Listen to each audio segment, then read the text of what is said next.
नमस्कार दोस्तों, स्वागत है आप सब लोगों का आज के वीडियो लेक्चर में। प्यारे साथियों, रीट 2022 की तैयारी हम लोग कर रहे हैं, जिसमें आज अपने हिंदी का सिलेबस डिस्कशन करेंगे। साथियों, यहाँ 2021 ज़रूर लिखा हुआ है, बट 2022 में भी यही सिलेबस रहने वाला है। कोई चेंज नहीं होगा, निश्चित तौर पे निश्चिंत रहिए आप, बिल्कुल भी चेंज नहीं होगा, सिलेबस यही रहेगा।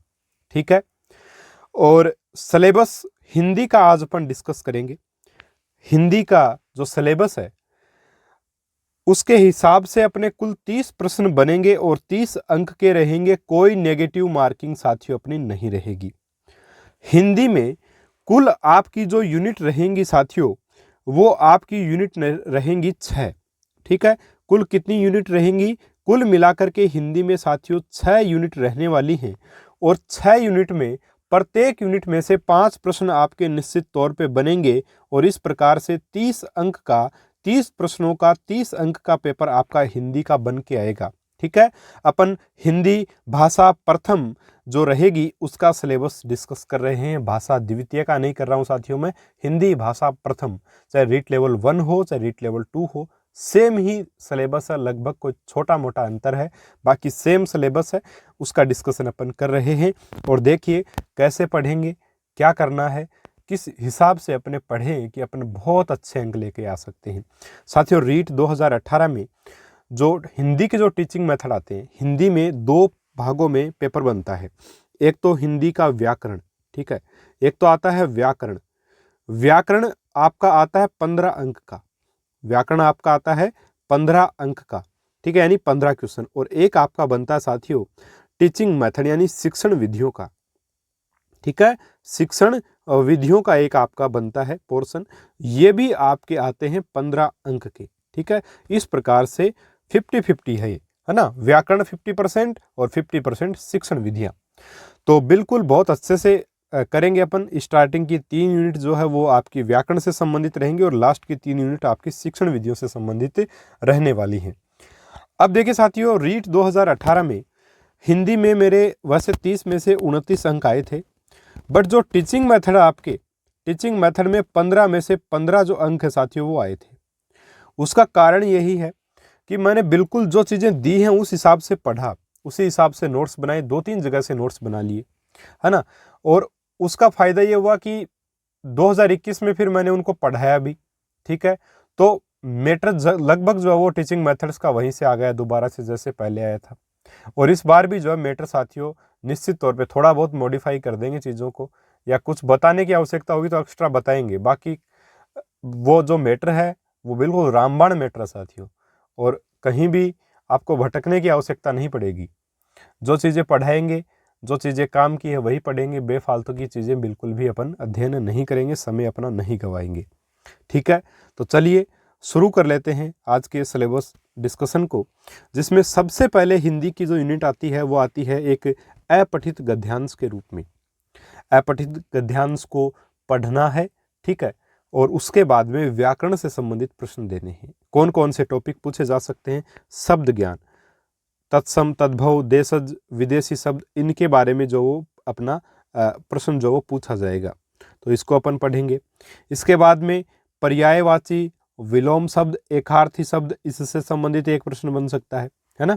इसके बाद उपसर्ग, प्रत्यय, संधि और समास, ठीक है, संधि और समास से एक प्रश्न बन सकता है, यहाँ से एक क्वेश्चन बन सकता है, एक क्वेश्चन यहाँ से बन सकता है।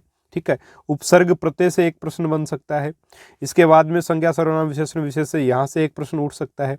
ठीक है, और नया एक जोड़ा गया वाक्यांश, वाक्यांश के लिए एक शब्द या और शब्द शुद्धि, तो यहाँ से भी एक आधा प्रश्न आ सकता है। इस प्रकार से यहाँ से नहीं आएगा तो यहाँ से आ जाएगा एक क्वेश्चन। तो इस प्रकार से ये 5 क्वेश्चन आपके साथियों बनते हैं।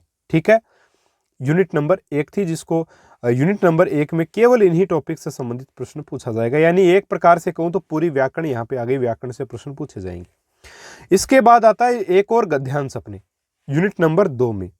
इस यूनिट नंबर 2 में जो है साथियों जो गद्यांश आएगा उसमें से केवल आपके 3-4 टॉपिक्स में से 5 प्रश्न पूछ ले जाएंगे। तो ये 5 अंक आपके बिल्कुल फ्री में पड़े। जैसे रेखांकित शब्दों का अर्थ स्पष्ट करना। साथियों, आपको जब एक गद्यांश दे दिया जाए, उसमें कोई भी एक शब्द का अर्थ पूछ रहे तो आप बड़े आसानी से बता सकते हैं। कैसे? वो ऐसे बता सकते हैं कि भाई उस लाइन को पढ़ के देख लेंगे, अगर अर्थ भी नहीं पता अपने को तो, है ना, लाइन को पढ़ के देख लें क्या अर्थ निकल रहा है, बता देंगे आराम से, कोई दिक्कत नहीं, आराम से हो जाएगा प्रश्न। वचन, एक वचन है, बहुवचन है, बहुत आसानी से बता सकते हैं साथियों। दो ही तो वचन होते हैं, एक वचन और बहुवचन। संस्कृत में 3 होते हैं, एक वचन, द्विवचन और बहुवचन, बट यहाँ 2 ही होंगे, एक वचन और बहुवचन। बहुत आसानी से पैराग्राफ को पढ़ के बता सकते हैं, वाक्य को पढ़ के। काल बता सकते हैं कि भूतकाल का है, भविष्य का है, वर्तमान का है ना, भूतकाल के जो भेद हैं वो भी पढ़ेंगे, बहुत अच्छे से करेंगे। लिंग का, लिंग के ज्ञान पे, स्त्रीलिंग है या पुल्लिंग है ना, 2 ही तो लिंग होते हैं हिंदी में, स्त्रीलिंग और पुल्लिंग। संस्कृत में 3 होते हैं, ठीक है। तो लिंग का प्रश्न बनेगा, बहुत आसानी से बता सकते हैं लाइन को पढ़ करके कि इस शब्द में कौन सा लिंग है, सीधा सा है ना। इसके बाद में दिए गए शब्दों का वचन, काल और लिंग बदलना, पूछ ले आपसे कि इस जो है वो शब्द का काल जो वो चेंज करना है, या वचन बदल के बताओ या लिंग बदल के बताओ, तो आराम से बता सकते हैं, ठीक है।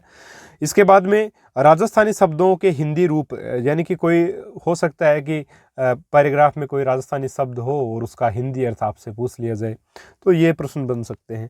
तो बहुत ही एक प्रकार से इसमें आपके जो मोटे मोटे जो टॉपिक अपन बोलते हैं हमेशा से, वो एक तो अर्थ स्पष्ट करने का प्रश्न एक बन सकता है, एक प्रश्न वचन से, एक काल से, एक लिंग वाले टॉपिक से, ठीक है, और एक राजस्थानी भाषा के शब्द से एक प्रश्न बन सकता है। इस प्रकार से 5 प्रश्न यहाँ से आपके बनते हुए नजर आ रहे हैं और इस हिसाब से ये बन जाएंगे, ठीक है।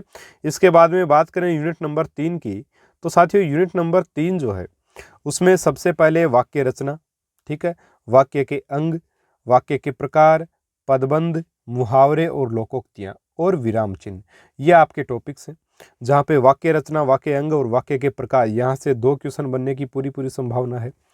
मुहावरे और लोकोक्ति से 2 क्वेश्चन बनने की संभावना, और 1 प्रश्न बनने की संभावना आपका विराम चिन्ह से। तो इस प्रकार से यहाँ से 5 प्रश्न आपके बन जाएंगे। अब बात करते हैं यूनिट नंबर 5 की, ठीक है। तो यूनिट नंबर 4 की, ये रही आपकी यूनिट नंबर 4 एक लाइन में, ये आपकी यूनिट 4 है, जिसमें भाषा शिक्षण की विधियां पढ़ेंगे। बहुत लंबा टॉपिक है थोड़ा, है ना। भाषा शिक्षण के उपागम पढ़ेंगे और भाषा दक्षता का विकास पढ़ेंगे, ठीक है। यूनिट नंबर 4 में अपन क्या पढ़ेंगे साथियों, अपन पढ़ेंगे भाषाई कौशलों का विकास, सुनना, बोलना, पढ़ना, लिखना, ये क्या भाषाई कौशल है अपने, इनका विकास। हिंदी भाषा शिक्षण में चुनौतियां, शिक्षण अधिगम सामग्री, पाठ्य पुस्तक, बहुमाध्यम शिक्षण के अन्य साधन, ये सारी बातें इसमें डिस्कस करेंगे। यूनिट नंबर 6 में साथियों अपन पढ़ेंगे भाषा शिक्षण में मूल्यांकन, भाषा शिक्षण में मूल्यांकन, उपलब्धि परीक्षण का निर्माण, समग्र एवं सतत मूल्यांकन, उपचारात्मक शिक्षण, इन सभी को अपन बहुत ही डिटेल से साथियों डिस्कस करेंगे, ठीक है। इसके अलावा नीचे 2021 के सिलेबस में लिखी हुई लाइन आई थी, और इस लाइन को साथियों, ये तो 2021 के सिलेबस में लिखी आई थी, मैंने इस लाइन को 2018 में भी फॉलो किया था, और ये उस 2018 के सिलेबस में नहीं लिखी हुई थी, ये लाइन नहीं लिखी हुई थी बिल्कुल भी, बट फिर भी मैंने अपने से खुद से फॉलो किया और इसी वजह से जॉब लगा। राजस्थान बोर्ड की जो पुस्तकें हैं ना, उनसे बेहतर दुनिया में कोई पुस्तक है ही नहीं साथियों। इतनी इजी लैंग्वेज, इतनी सरल भाषा और इतना अच्छा मैटर, एक जगह कलेक्शन आपको कहीं नहीं मिलेगा। उन्हीं को आधार मानकर तैयार किए गए नोट्स, कुछ और गाइड से थोड़ा बहुत मैटर लिया गया है ना, अलग अलग गाइड से, अलग अलग बुक से कुछ मैटर उठाया गया है। एक बहुत ही शानदार कॉम्बिनेशन आपके लिए तैयार किया है, और उसी कॉम्बिनेशन को मैं आपको पढ़ाऊंगा। आपकी तैयारी जो है वो शानदार होगी निश्चित तौर पे। और कोर्स जो आपने ज्वाइन कर ही लिया है, और जो भी अगर कोई और बच्चा कोर्स ज्वाइन करना चाहता है तो आप उसको एप्लीकेशन का लिंक बता सकते हैं, हमारे एप्लीकेशन का लिंक सेंड कर सकते हैं, बता सकते हैं, ठीक है। प्ले स्टोर पे आप RPSC एग्जाम्स विथ के नाम से इसको डाउनलोड करवा सकते हैं, अगर कोई भी करना चाहे। आप अगर किसी अन्य ग्रुप में भी इसको शेयर करना चाहते हैं तो वहाँ जा कर के आप शेयर करके कर सकते हैं। बहुत अच्छा मैटर आपको दिया जाएगा निश्चित तौर पे, ठीक है साथियों। तो इस प्रकार से अपना हिंदी का सिलेबस रहेगा, और इसको अपन जल्द इसकी कक्षाएं भी स्टार्ट कर देंगे, ठीक है। तो मिलेंगे अगले वीडियो में हिंदी भाषा की प्रथम यूनिट के साथ। तब तक के लिए नमस्कार, जय हिंद, जय भारत।